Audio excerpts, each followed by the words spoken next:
आज हम लोग बात करने वाले हैं, यहाँ पे एक हमारे पास थ्योरीज आप लोग के सामने बोर्ड पे शो हो रहा होगा। अवतल सतह के लिए म्यू टू बट्टा भी माइनस म्यू वन बट्टा u equal to mu two minus mu one बट्टा आर सूत्र प्राप्त करना है।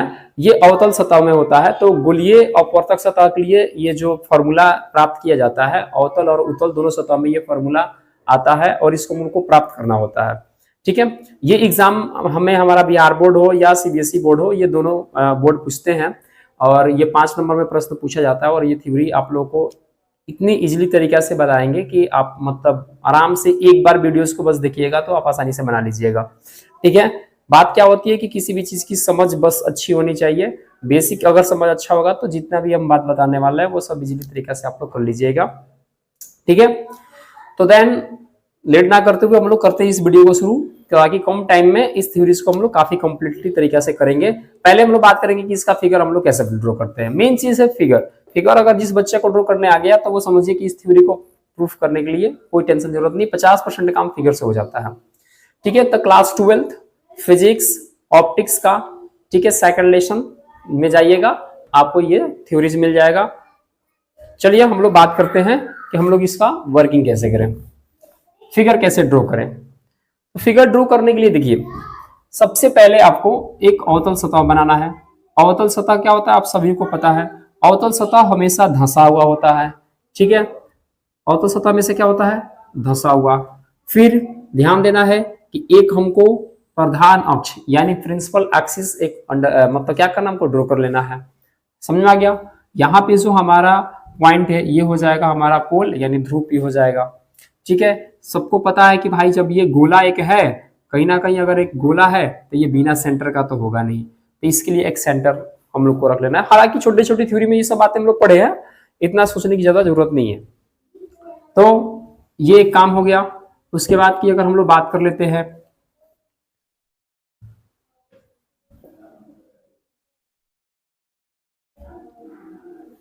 ठीक है, तो एक क्या किए हैं ना कि इस ध्यान देना है यहाँ पे कि ये जो हमारा प्रधान अक्ष है, इस प्रधान अक्ष पे हम एक वस्तु रखेंगे, वो एक बिंदुवत वस्तु है जिसको हम लोग मानेंगे ओ फॉर ऑब्जेक्ट, इसको मानेंगे। और यहां से एक आपतित इंसिडेंस रे जो होता है, आपतित किरण, इस पे हम लोग इस सतह पे भेजेंगे। इस सतह का भी हम लोग नाम रख देते हैं ताकि क्लियर हो जाएगा, S1 P S2। ठीक है, एस से सरफेस होता है इसलिए हम लोग ने मान रखा है, इसमें ज्यादा घबराने की आवश्यकता नहीं है। और ये याद रखना है कि ये ट्रांसपेरेंट है, कहीं से कलर वगैरह नहीं है। ठीक है, और एक रे यहां से भेजे तो हम सभी को पता है कि जब ये किरणें जाती है तो देखिए यहाँ से जो सेंटर होता है ना, सेंटर से हम लोग जो एक लाइन खींचेंगे, ये जो लाइन होता है ये होता है नॉर्मल, यानी आप लोग जिसको बोलते हो अभिलंब। ठीक है, तो अभिलंब तो चूंकि सीधा होता है, आप लोग समझ रहे हैं। और जब कोई किरणें जब एक माध्यम से दूसरे माध्यम की तरफ जाती है, यानी विरल से जब सघन की तरफ जब जाएगी, तो जाहिर सी बात है कि वो क्या होती है, अभिलंब की ओर मुड़ जाती है। आप प्रकाश के अपवर्तन में ये रूल पढ़े होंगे, है ना। तो छोटा सा रूल हम लोग अप्लाई जस्ट करने वाले हैं। आप देख लीजिए, ये मान लीजिए कि ये पानी है ना, यहाँ से ये आपतित किरणें आई तो क्या होती है, थोड़ा सा इधर मूव कर जाती है। क्या होता है, चलिए एक बार और करके दिखाते हैं। ऐसे मान लीजिए किरणें आती है, ये हो गया हमारा विलंब, ये किरणें हल्का सा क्या होती है, विलंब की ओर झुक जाती है, जबकि एक्चुअल में इस किरण को ऐसे सीधा जाना चाहिए था। जस्ट हम भी यही काम करने वाले हैं। ये किरणें यहाँ पे आई, लेकिन ये हल्का सा ये किरणें इधर की ओर क्या हो जाती है, मूव हो जाती है। ठीक है, यहां से ये किरणें मूव हो गई, ये जो आप हमारा क्या था, आपतित किरण जो था। ठीक है, तो इस पे ध्यान देना है हम लोग को, इस पॉइंट पे, ताकि हम लोग की समझ जो है अच्छी से बनी रहे। मेन काम है फिगर ड्रॉ करना। फिगर ड्रॉ अगर जिन बच्चों को अगर इस बात से समझ में आ गई कि फिगर ड्रॉ कर लेना है, तो बस समझ जाइए कि उससे थ्योरी बनने में कोई बच्चा को रोक नहीं सकता है। क्या करना है, हम पहले एक यहाँ पे ऑब्जेक्ट वाला पॉइंट लिए हुए हैं, यहां से एक आपतित किरण को भेजना है, इस पॉइंट पे आएगा, इस पॉइंट का नाम रख देते हैं ए। ओके, ए पॉइंट पे आएगा। ठीक है, ये किरणें यहां से क्या होगी, थोड़ा सा अपने रास्ते से विचलित हो जाएगी, डिविएशन, है ना, और इधर मूव करेगी। इसको हम लोग नाम रख दिए बी, मतलब कि OA से चली और AB दिशा में चली गई। ठीक है, जब हम लोग को एक और चीज बताते हैं, ये जो हमारा ये जो आप लोग ये अवतल जो सतह देख रहे हैं, इसका भी अपवर्तनांक जो होगा, रिफ्रैक्टिव इंडेक्स जो होगा, और इसका भी रिफ्रैक्टिव इंडेक्स दोनों का अलग अलग होगा, दोनों का अपवर्तनांक अलग, क्योंकि ये हवा है और ये कांच है। तो हम लोग इस बात को मानेंगे कि इसको हम लोग मान लेते हैं μ1 और इसको मान लेते हैं μ2। ठीक है, दोनों का अपर्तांक चूंकि अलग अलग है तो इसलिए हम इस बात को कर लेते हैं। कहीं कहीं म्यू1 की जगह पे याद रखिएगा, म्यू1 की जगह पे कहीं n1 लिखेगा, है ना, और यहाँ पे n2 लिखेगा। तो दोनों अलग अलग किताबें जो होती है अलग अलग बातें मानती है, तो दोनों बात एक ही है, घबराने की आवश्यकता नहीं है। ठीक है, तो हमने दो माध्यम लिया। कौन कौन माध्यम लिया? एक n1 माध्यम, एक n2 माध्यम। ये क्या है? ये एक सघन होगा और ये क्या होगा? विरल, यानी ये डीजर हुआ, ये हुआ रेयर मीडियम। ठीक है, तो ये सारी जो छोटी छोटी बातें हैं हम लोग प्रकाश के अपवर्तन वाले बात में हम लोग पढ़ चुके हैं। ठीक है, तो इसलिए यहाँ पे किसी को भाई परेशानी नहीं आनी चाहिए। अगर दिक्कत होगा तो आप लोग बताइएगा, उसके लिए हम वीडियोस बना देंगे। ठीक है, देन तो हम लोग दो अपवर्तनांक वाले क्या हुआ, दो अपवर्तनांक माध्यम वाले हम लोग वस्तु को लिए हुए हैं और इस पे हम लोग काम कर रहे हैं। ये चूंकि अवतल सतह हम लोग का है, तो ये हो गया क्या? n1 वाला और ये हो गया n2 वाला। ठीक है, अब देखिए आप लोग, जब ये जो किरण यहाँ से जो रिफ्लेक्ट की है, यहाँ से थोड़ा सा सीधा आपको दिखा देते हैं। जब इस किरण को हम लोग जस्ट इसको पीछे बढ़ाए अगर, तो ये यहाँ पे आ रहा है, ऐसा लग रहा है कि ये किरण चूंकि यहाँ से निकल रहा है, तो जब इस किरण को हम लोग पीछे बढ़ाते हैं, और ध्यान दीजिएगा जरा, ओ से चलने वाली ये पहली किरण है आपतित किरण, जो आई यहां तक और ए बी दिशा में चली गई। ओ से एक अन्य किरण चल रही है, एक अन्य किरण चल रही है जो प्रधान अक्ष के एकदम सीधी चल रही है, प्रधान अक्ष के ऊपर चल रही है। ठीक है, और ये आई और बिना विचलित हुए ये पीक्यू दिशा में चली गई। किस दिशा में चली गई? पीक्यू दिशा में। ठीक है, ये एकदम सीधा आई और सीधी चली गई। समझा गया? जब इस किरण को हम लोग पीछे बढ़ाएंगे और इस किरण को जब हम लोग पीछे बढ़ाएंगे तो कहीं ना कहीं ये कटेगा, और आपको पता है कि जहां पे कटता है वहीं पे किसी वस्तु का क्या बनता है? प्रतिबिंब बनता है, इमेज का फॉर्मेशन होता है। ठीक है, तो ये आई बिंदु पर कटा, इसलिए यहाँ पे इस वस्तु का आभासी प्रतिबिंब बनेगा। और क्यों आभासी प्रतिबिंब बनेगा? क्योंकि आप देख रहे हैं कि ये काल्पनिक किरणों से बना हुआ है, ये वर्चुअल रेस के कटने से बन रहा है, इसलिए ये जो काम होगा वो क्या होगा? आभासी होगा। आप एक बार फिर से समझ लिए भैया फिगर बनाने का तरीका क्या होता है। एक हमारे पास वो ऑब्जेक्ट रहेगा, हम यहाँ से सीधे एक रे भेजेंगे, ये हल्का सा अभिलंब की ओर झुकते हुए क्या हो जाएगा। जब इसको हम लोग पीछे बढ़ाएंगे, ये एक जो किरण है ये सीधे पी पर आया, बिना विचलित हुए सीधे चला गया पीक्यू की दिशा में। जब इसको हम लोग पीछे बढ़ाएंगे और फिर इसको पीछे बढ़ाएंगे तो ये दोनों इस पॉइंट पे आके क्या करेगा? कट करेगा, और जहां कट करेगा वहीं पे वस्तु का क्या बन जाएगा? इमेज बन जाएगा। ठीक है, सतह क्या क्या है? S1 P S2। देखिए ये है एक अवतल सतह है जिसका ध्रुव P और वक्रता केंद्र क्या है? C है। ठीक है, एक प्रधान अक्ष पर एक वस्तु बिंदुवत वस्तु O को हमने रखा हुआ है। ठीक है, जिससे चलने वाली आपतित किरणें OA जो यहाँ अपवर्तित के बाद AB दिशा में चली जाती है। समझा गया? O से चलने वाली एक अन्य किरणें OP, O से चलने वाली एक अन्य किरणें कौन है? OP। ठीक है, ये प्रधान अक्ष के सीधी दिशा में, ठीक है, प्रधान अक्ष के साथ सीधी दिशा में बिना विचलित हुए कहां चली जाती है? पीक्यू दिशा की ओर चली जाती है। ये दो किरणें यहां से चल रही है, यहां से ये किरणें चल रही है और यहां से ये किरणें चल रही है। क्लियर हुआ? ठीक है, जब इस किरणों को हमने पीछे बढ़ाया और इसको पीछे बढ़ाया तो ये आकर आई बिंदु पर मिला, जहां पे इस वस्तु का काल्पनिक प्रतिबिंब बन रहा है। कौन सा प्रतिबिंब? काल्पनिक प्रतिबिंब बन रहा है। ठीक है, अब चूंकि बात अभी हम लोग शुरुआत में ये सब छोटा छोटा बात लैंग्वेज में लिख दिएगा, ज्यादा ना होता है कि बढ़ा चढ़ाकर ज्यादा लैंग्वेज लिखने की कोई आवश्यकता नहीं है। जितनी समझ फिगर से बनती है उतनी आप लैंग्वेज को पेपर में लिखिए, नोट डाउन कीजिए, कोई दिक्कत नहीं है। उसके बाद क्या है कि दो अपवर्तनांक वाला हमारे पास माध्यम है। ये जो अवतल वाला है ये थोड़ा सा डीजर है, यानी सघन माध्यम है। ये हवा है तो भाई ये विरल माध्यम है। ठीक है, तो आप इमेजिन कीजिए ये N1 ये N2 दो माध्यम वाले हमने बातें चीज को लेकर हमने इस थ्योरी को प्रूव करना स्टार्ट किया। तो ये दोनों माध्यम को अलग कौन कर रहा है? S1 P S2। ये देखिए ये क्या कर दिया, इसको इधर कर दिया और इसको इधर कर दिया। यानी आप अपने हैंड से समझिएगा तो समझ में आ जाएगा कि देखिए ये जो हमारा दाहिनी ओर है ये N2 माध्यम है, ये बाईं ओर जो है ये N1 माध्यम है। ठीक है, और ये दोनों को बीच में अलग कौन कर रहा है? ASP/S2। कोई डाउट नहीं है यहां तक? उसके बाद की अगर हम लोग बात करें तो अब हम लोग छोटे छोटे थ्योरी में पढ़े होंगे, है ना। कोई भी दूरी होता है, लेंस हो या मिरर हो या जो भी हो, है ना, तो उसके लिए हम लोग जितनी भी दूरिया को मेजरमेंट करते हैं, मापते हैं, वो कहां से मापते हैं? ध्रुव से, यानी P से मापते हैं। ओके, तो यहाँ पे बताइए वस्तु है, यहाँ पे ध्रुव है, यहां से लेकर यहां तक की दूरी क्या कहलाएगी? तो चूंकि ये वस्तु है तो ये क्या कहलाएगी? वस्तु दूरी। और वस्तु दूरी को किससे सूचित करते हैं, यू से सूचित करते हैं। देखिए यहाँ पे आई फॉर इमेज और यहाँ पे हो गया ध्रुव। तो वस्तु का इमेज यानी प्रतिबिंब और ध्रुव के बीच की दूरी को क्या कहते हैं, प्रतिबिंब दूरी। प्रतिबिंब दूरी को किससे डिनोट करते हैं, भी से। ये है वक्रता केंद्र और ये है ध्रुव। तो वक्रता केंद्र और ध्रुव के बीच की दूरी को क्या कहते हैं, वक्रता त्रिज्या कहते हैं। समझ आ गया, मतलब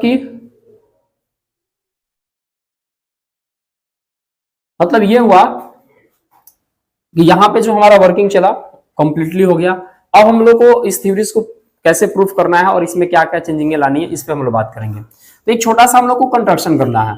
यहाँ पे जो पॉइंट ए है ना, यहां से आपको क्या करना है कि एक अभिलंब डालना है सीधे इस प्रधान अक्ष पे। ठीक है, एक लंब डालना है, इसका नाम हम रख देते हैं एम। तो ये चीज आप लिखिएगा रचना में कि ए से, ठीक है, प्रधान अक्ष ओपी पर हमने एम लंब डाला।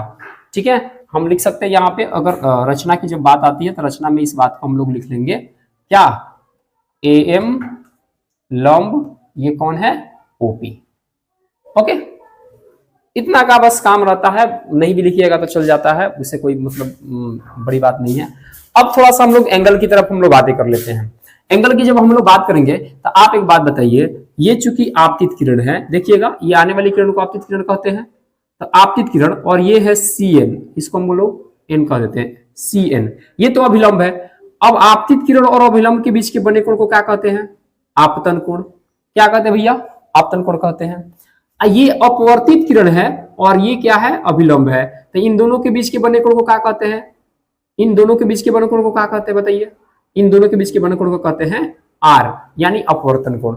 और आपको एक बात पता है कि जब हम यहां से इसको डॉट डॉट से ऐसे मिलाए हुए थे, है ना, तो आप बताइए जब दो लाइनें ऐसे क्रॉस करती है तो ये एंगल और ये एंगल क्या होता है, इक्वल होता है, जिसको हम लोग क्या कहते हैं, शीर्षाभिमुख कोण। क्या कहते हैं, शीर्षाभिमुख कोण। आप जरा एक बात बताइए कि ये डंटा और ये डंटा दोनों दिख रहा है सेम सेम, इसका मतलब हुआ कि ये अगर एंगल आर है तो ये भी एंगल क्या हो जाएगा, आर हो जाएगा। ठीक है, नहीं हो रहा है, समझ में आ रहा है तो फिर से एक बार आप लोग देख लीजिए हम क्या समझा रहे हैं। एक बार देखिए, यहां से ये देखिए एक किरण आपको ये से दिख रही है, एक डंडा आपको ऐसे दिख रहा है। जब ये एंगल आर हुआ, जब ये एंगल क्या हुआ, आर, तो आपको ये बात पता है कि शीर्षाभिमुख कोण का इस्तेमाल करके ये भी एंगल क्या हो जाएगा, आर हो जाएगा। क्योंकि ये बात हमको पता है कि जब दो डंडा क्रॉस करता है तो ये एंगल क्या होता है, बराबर होता है। ठीक है, जिसका नाम है शीर्षाभिमुख कोण। ओके, तो ये कंस्ट्रक्शन में हम लोग ऑलरेडी इस चीज को मतलब कि सॉरी फिगर में इस चीज को हम लोग को शो कर देना है।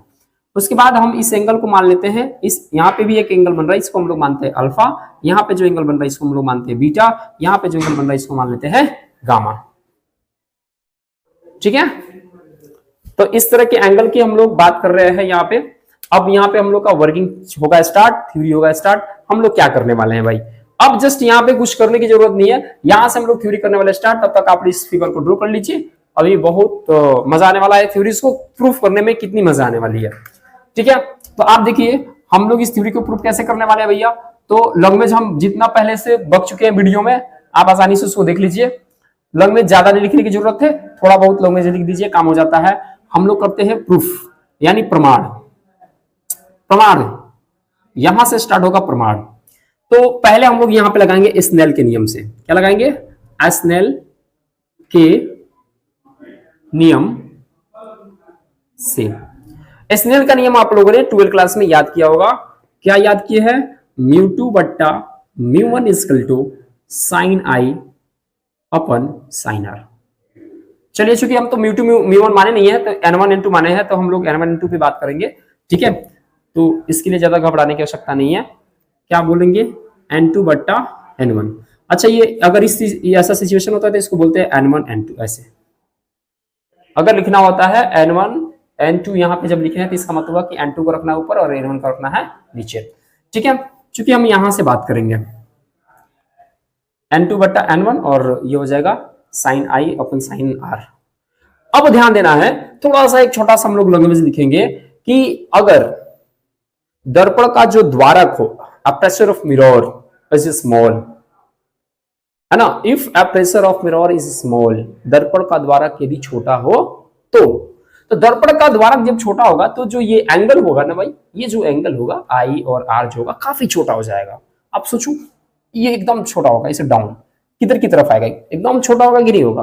तो छोटा वाला जब बात आएगा तो हम लोग जो यहाँ पे जो लिखे हुए ना ट्राइगोनोमेट्री फॉर्म में साइन आई साइन आर, इसको हम लोग रेडियन माप में लिखते हैं, ठीक है। तो अगर यहाँ पे आप एक छोटा सा लिख दीजिए, यदि दर्पण का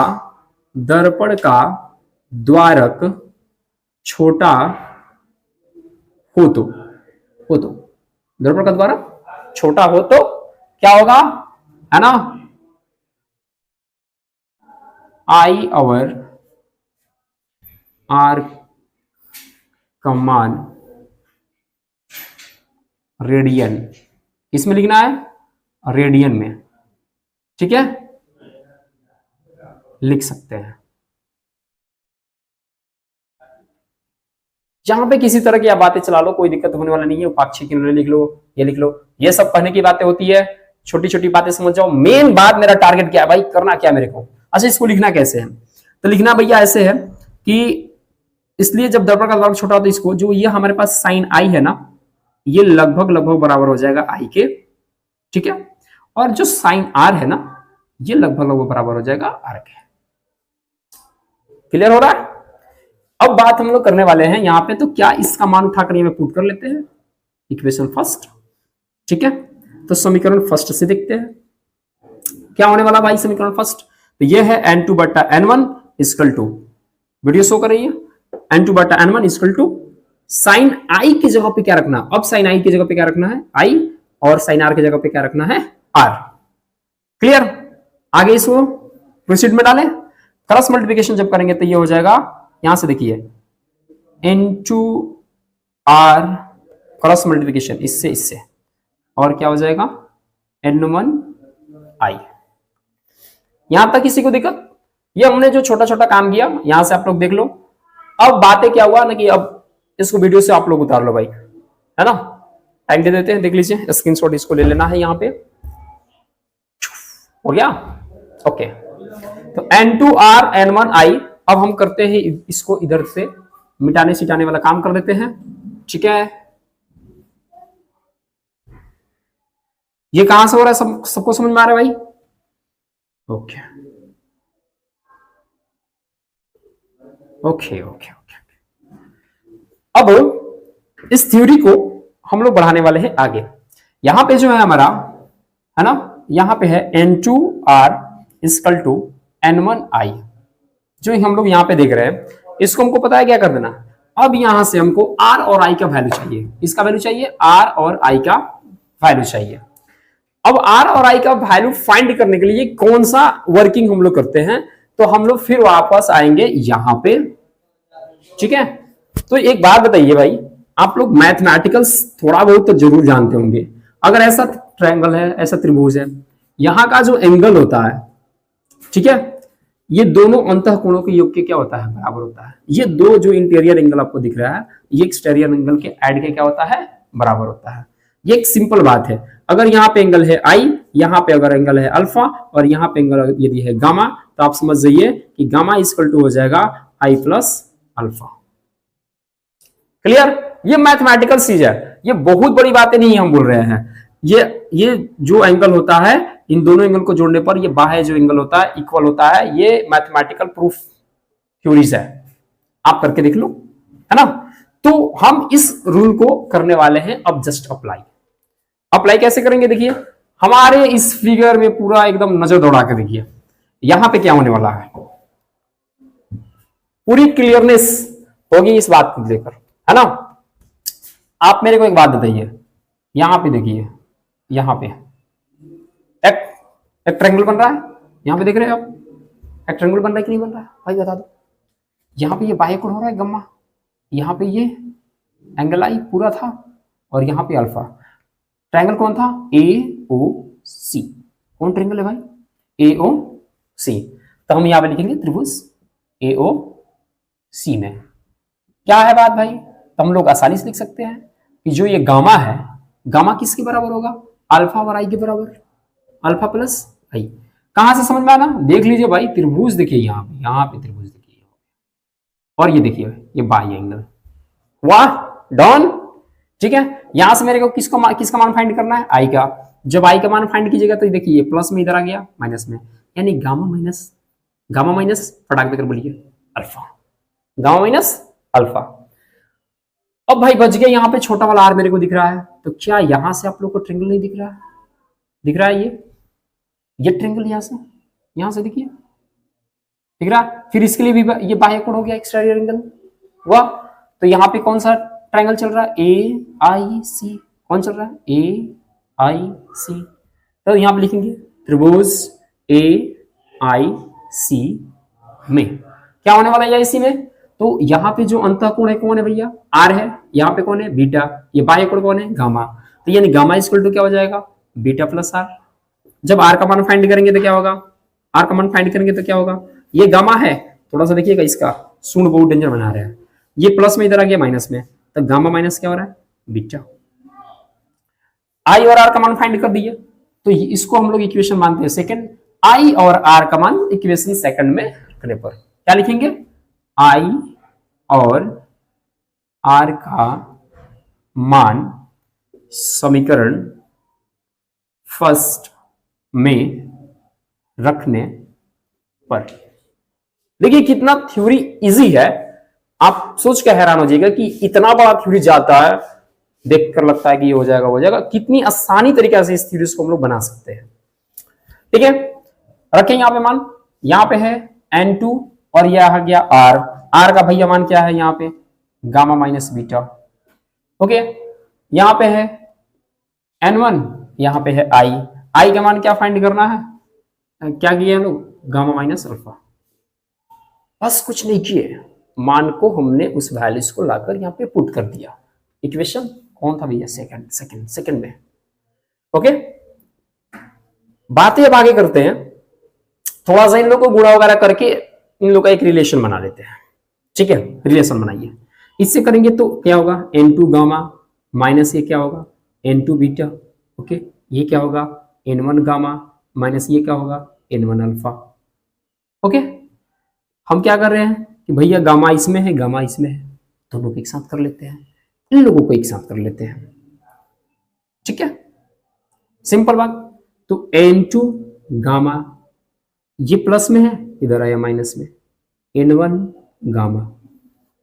ठीक है, ये माइनस में है, N2 बीटा ये जाएगा उधर प्लस में, माइनस देख लीजिए ध्यान से, माइनस N2 बीटा इधर आ गया प्लस में N2 बीटा। ओके, ये जहां है वही छोड़ देते हैं, माइनस N1 अल्फा। क्लियर हो रहा है। ठीक है, आगे की बात कर ले, इधर मिटा दे इधर। ओके, आप ऊपर इसको उतार लीजिए, ये वाला चीज है।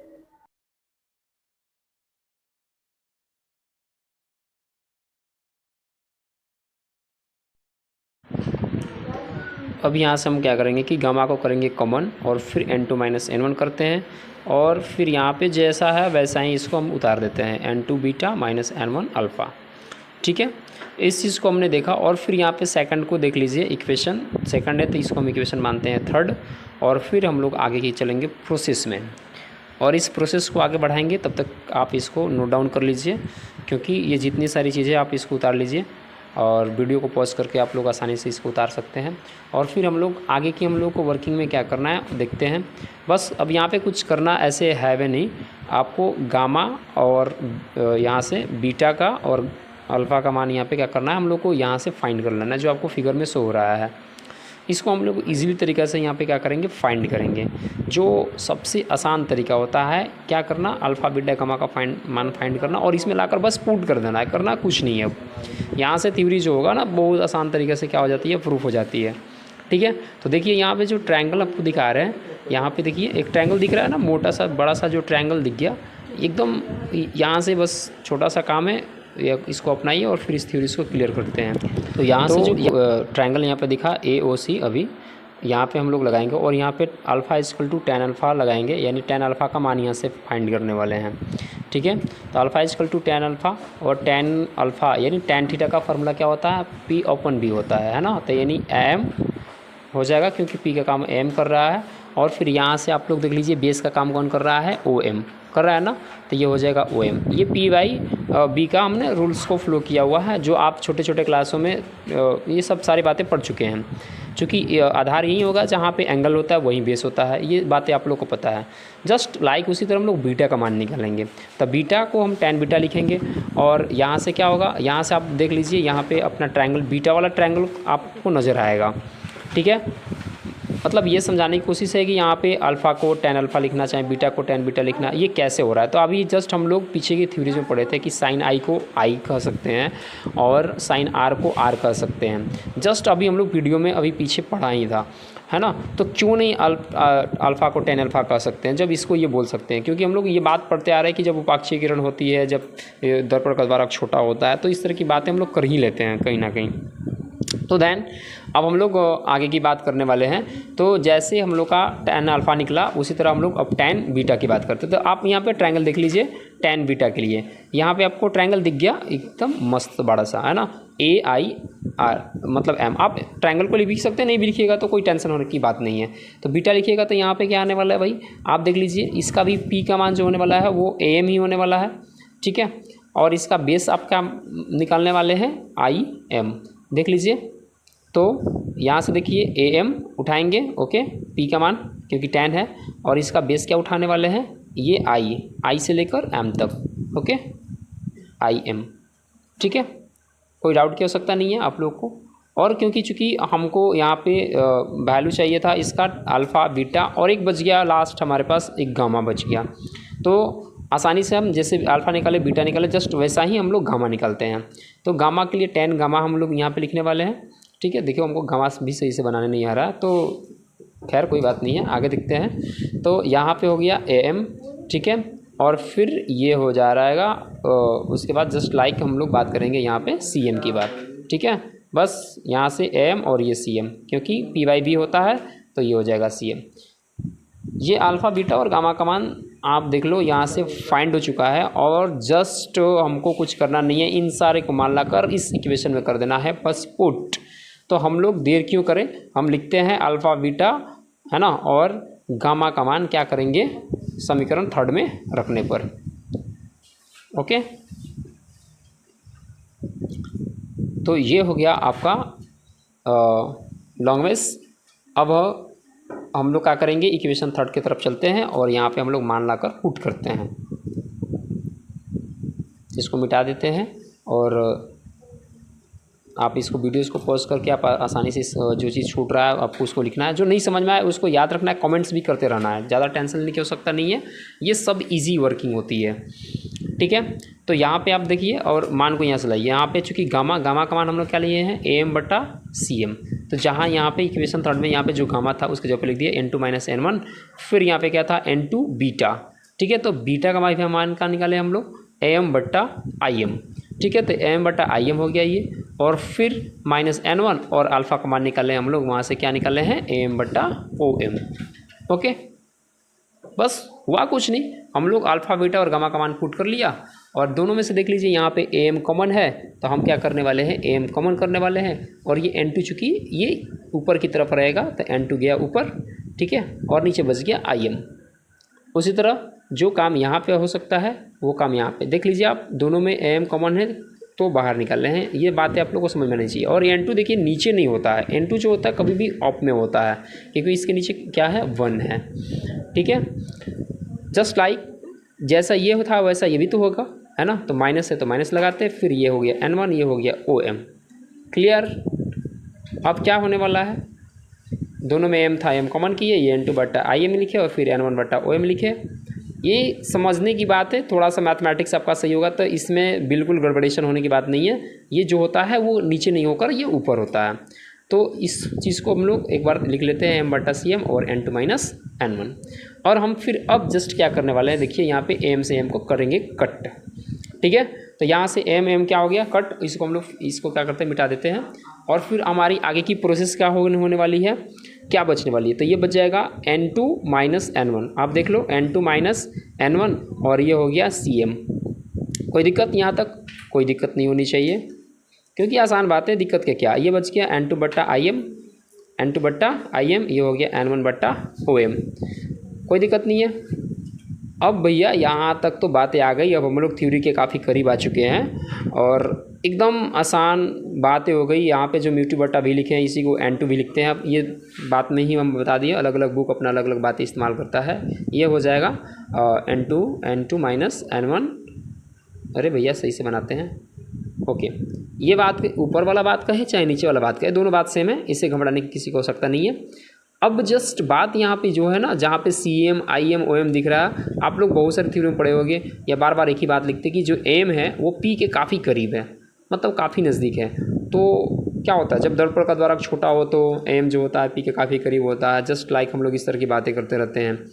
तो M जब P के पास आ गई, इसका मतलब कि जहाँ M है वहाँ पे उसको हम लोग क्या कर सकते हैं, उसकी जगह पे P भी लिख सकते हैं। तो इस लैंग्वेज को आप लोग को लिख लेना होगा कि यदि दर्पण का द्वारक छोटा हो तो, है ना, छोटा हो तो M P के समीप होगा या नज़दीक होगा। आप जो मन वो लैंग्वेज में लिख सकते हैं। तो बिंदु M जो होगा P के काफ़ी क्या होगा, समीप होगा। समीप का मतलब होता है नज़दीक। ठीक है, तो कोई टेंशन लेने की आवश्यकता नहीं रहा, एकदम बातें हो गई खत्म। अब यहाँ पे हम लोग थ्योरी के काफ़ी आ चुके हैं करीब। अब जब M P के पास ही हो गया तो भाई M लिखो तो अच्छा P लिखो तो बातें तो चलने वाली सेम। तो N2 माइनस N1 और जहाँ पे था भैया CM, इनको बना दीजिए CP। CM की कहानी कीजिए ख़त्म और ये हो जाएगा CP। ठीक है, क्योंकि M की जगह पे मेरे को क्या लिखना है, P लिखना है। तो हम करने वाले यहाँ से कहानी ख़त्म, ये हो गया CP। N2 बटा ये जहाँ पे IM था, इसको भी हम लोग करेंगे अब IP। ओके, तो हम जस्ट लाइक कर दिए यहाँ पे क्या, IP। ठीक है, और ये हो गया हमारा N1 और ये हो गया हमारा क्या, OP। ठीक है, अब जस्ट कुछ करना नहीं है, इसको हम लोग एक लाइन का बस बचा हुआ है हमारी बातें और उसके बाद होने वाली है थ्योरी की कहानी ख़त्म। इसको आप लोग वीडियोज़ को रुकाकर आप लोग इस चीज़ को लिख लीजिएगा। ठीक है, हम बस साइन कन्वेंशन का करेंगे अब यहाँ से इस्तेमाल, यानी चिन्ह परिपाटी का करेंगे इस्तेमाल और CP IP और OP का करेंगे यहाँ से मान पुट और हो गया हमारा थ्योरी प्रूफ। ठीक है, तो बातें आ गई क्या, N2 माइनस N1 यहाँ पे हम लिखते हैं। और याद रखना है क्या, चिन्ह परिपाटी का प्रयोग करके अगर लैंग्वेज को लिख देते हैं तो सामने वाला जो होता है या हमको भी खुद समझ में आने लगती है कि हम यहाँ से क्या कर रहे हैं। तो यहाँ पे लिख देंगे चिन्ह परिपाटी का प्रयोग कर। ठीक है, अब इन सब का मान पुट करेंगे, है ना। और चिन्ह परिपाटी क्या होता है ये आइडियाज़ आप लोग को ऑलरेडी है, ये है। जो भी यहाँ पे इक्वेशन होगा आप लोग देख लीजिएगा, अगला इक्वेशन आप लोग मान सकते हैं। ठीक है, तो देन अब आगे की बात कर लेते हैं। तो आगे की बातें हम लोग के पास ये है कि आप साइन कन्वेंशन के बारे में जानते हो। तो N2 माइनस N1 और यहाँ पे क्या है CP देख लो कहाँ भाई, यहाँ पे CP क्या है, वक्रता त्रिज्या। साइन कन्वेंशन में आप लोग क्या पढ़े हो कि जहाँ पे ध्रुव होता है ना, वहीं से हम लोग किसी भी चीज़ की दूरी मापते हैं।